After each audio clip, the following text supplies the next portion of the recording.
Welcome back to the 141 match of this Hofstra and Penn dual meet. Here's the series history, sponsored by Sheraton University City. Hofstra holds a 6-5 lead in the series all time. Penn on a current 3-match win streak, as they've won 5 of the last 7 dual meets. The last one, Quakers won 39-7. First meet was back on January 16, 2005, where it was a 23-18 win for the Pride. We're moving on to Nathan Taylor and Chase Liardi.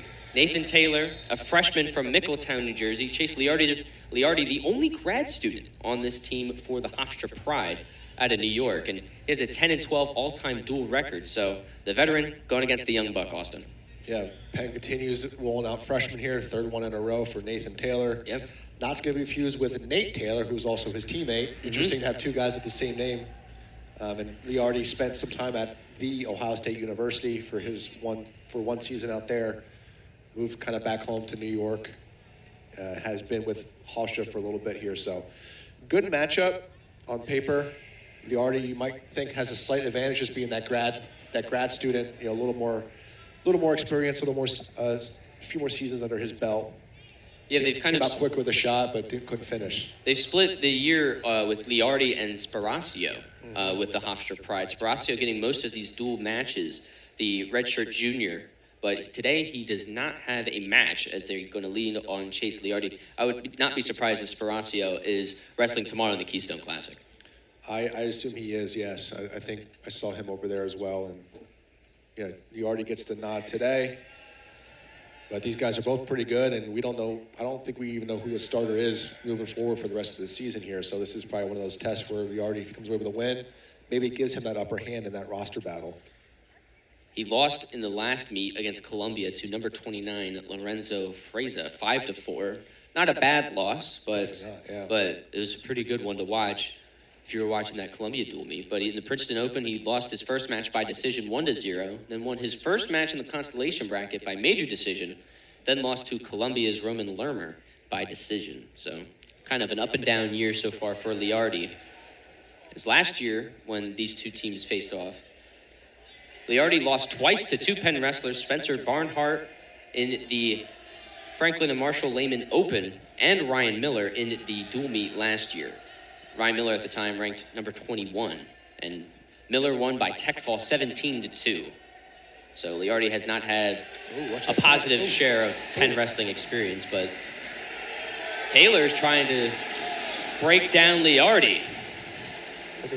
Looking for some 3 points. Looking for that cradle going, kind of like we saw with Matika at 125. Trying to roll him over to his shoulders, trying to find the doesn't quite have the leverage, and he can't find it yet. There it is. There it is. And there's a cradle, and we're going to see backs here. Got the 3, and here comes the back points. Trying to find the shoulder blades to the mat, but the period will end. It'll be... Get in there, ref. Tell him it's time. There we go. And they're going to throw the challenge brick. This will go to review. Challenge brick. I just think Coach Franco threw that in there because he knew it was time for quite some time there. Yeah. I think he just wants to make sure that there actually were 4 backs there. Right. If this stands, it would be 7-0. But, yeah, as you said, trying to make sure that there's the right amount of back points, as there wasn't really an official horn or whistle to signify that the period was over. But a lot of back points and a lot of riding time for Nathan Taylor. For Nathan Taylor, he made his collegiate dual debut on the USS Yorktown CV-10 and beat Campbell's Xander Faturas 13-5 in the major decision. So in duals, he's 1-0. And he made his collegiate debut at the Journeyman Classic in the white bracket and swept the competition with 3 decision wins. Yeah, the others got to get to work here, make up for that 7-0 deficit. Taylor electing bottom. Trying to work his way up. Nice. But Liardi's going to bring him back down. Trying to see if he can break him down even more. Taylor has the ankle and trying to get the reverse points. Like should be 2, and they will give it to him. His knee there. He's grabbing his knee in that funky position. Gives up the reversal. So now 9-0. Nathan Taylor with another dominant showing so far, as he did in his first dual match. Liardi has the shoelace. Yeah, there's pinky's in there. Rush should stop. Yeah. No, he got it out. He got it out. Letting it continue. Trying to find a half Nelson somewhere. Can't find it on either side. Now he's looking for a hazard roll through tilt here. Is he going to bring it back up? He's going for it. Liardi does a good job peeling. Yeah. So we'll go back to the center. Yeah, Liardi walking back a little gingerly there with that taped up knee. You could tell in this, there's a replay of the roll through tilt that he almost had. Just had to find that more leverage on it just to see if he could roll that head over. And Liardi did a good job of peeling that wrist as well, helping get out of that bad position. And Liardi did also a very good job of trying to just keep trying to get out of balance to make sure that he can bring it back into the middle. Yeah, that's the grad student awareness there, kind of knowing where you're at and getting a fresh start back to the middle. But Nate Taylor is on him heavy, and he's on him a lot. Was it hard for you to do that when you wrestled, to try and figure out where you were, because you're flying all over the place with your body?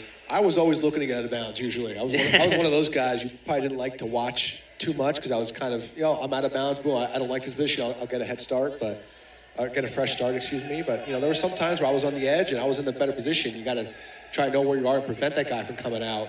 But you got to be cautious sometimes, because sometimes he's baiting you into some of that stuff. So it's always a fine line of, if you like the position, stay in. If you don't, it's an easy way to get out. But you got to be careful now with the way they call stalling.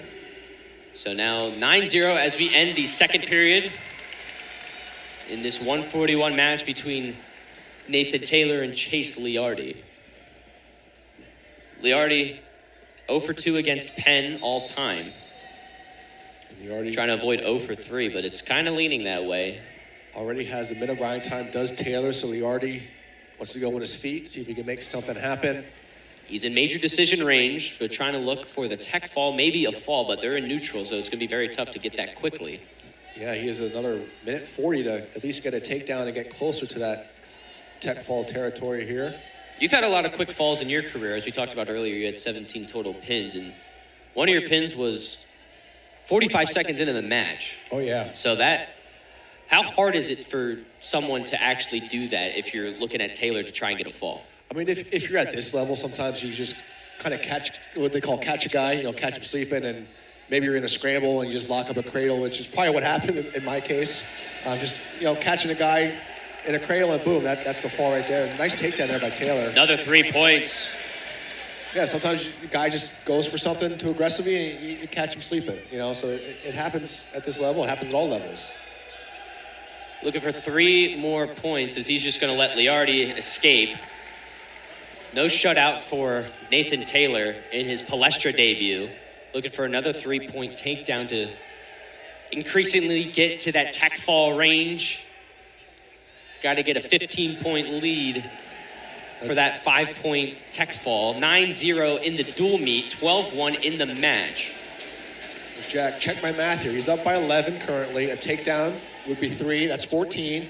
Plus riding time would be 15. So he has a takedown here and then they'll ride him out to get that tech fall at the end of the match, which there's a takedown. There it is, there's the takedown. Here comes the riding time. This could be a tech fall, and they will give it to him. 4 points, and that will be a tech fall for Nathan Taylor in his Palestra debut. 2 dominant dual wins to start off his young career.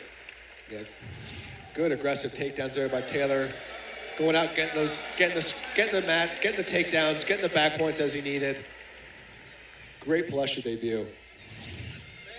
So now we'll move to the 149 match. After this break, it'll be Wazalewski and Jackson Slotnick when we return here on ESPN+.